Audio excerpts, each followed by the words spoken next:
Hell, that was epic. I just got back from the theater. Interestingly enough, I went to the theater I used to work at. They were doing a production. It was a panto, and it was called Rock and Roll Heaven. Wow, like everyone there was spot on with their impressions, except one. The only problem I had was David Bowie. And David Bowie, from every interview I've seen, from every cameo he did, every footage of him, he was always very gentleman, very calm, very charming. And this one, he was like too much swagger. He was more Billy Idol as opposed to David Bowie. But overall, I thought the play was spot on fun. The actor who played Roy Orbison, you would have thought that it was Roy Orbison. I guarantee it.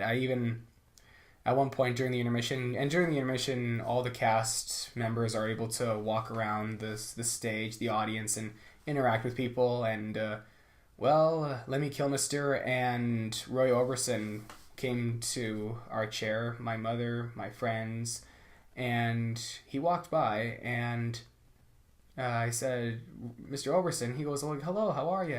And he was very polite. Well, of course, keep in mind, this wasn't the real Roy Orbison. Roy Orbison died 30 years ago, coming this December. But anyway, the actor who played him, he was just the spot-on personality of Roy. He looked like Roy, he sounded like Roy, and he talked like him too. And I was like, my mom has a couple questions. Mom's like, okay, when's your next song? And Roy was like, oh, I just did my two songs. I'm just gonna take a rest, and then I'm gonna get ready for tomorrow's show. I've got a big tour. And yes, Roy always toured. He was never a non-stop. He was never one to take breaks from touring. He was always on tour. It'd be 13-day tours, and then it'd be a year-long tour.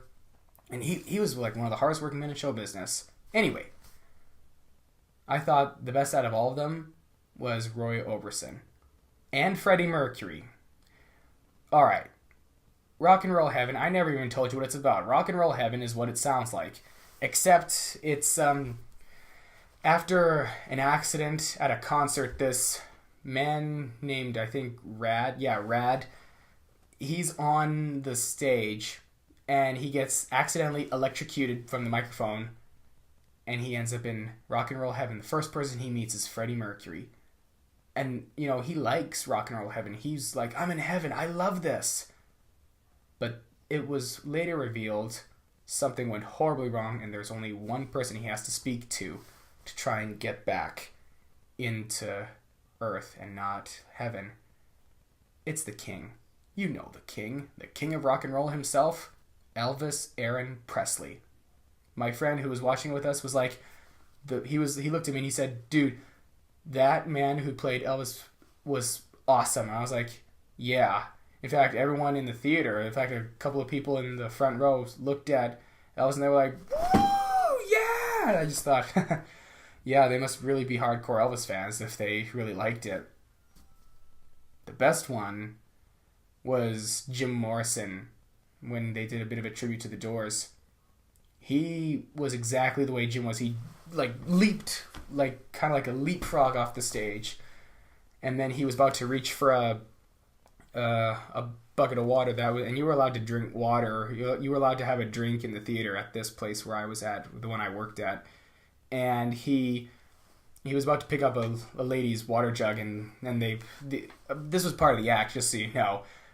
And these characters, they were bartenders. The whole play was set in heaven, but because it's a stage, they had to make it a fit. So they put the main stage set as the bar, like a bar. And the two helpers were the tenders, waiter and a waitress, as well as the assistant, his guide to heaven. Anyway, what can I say about this?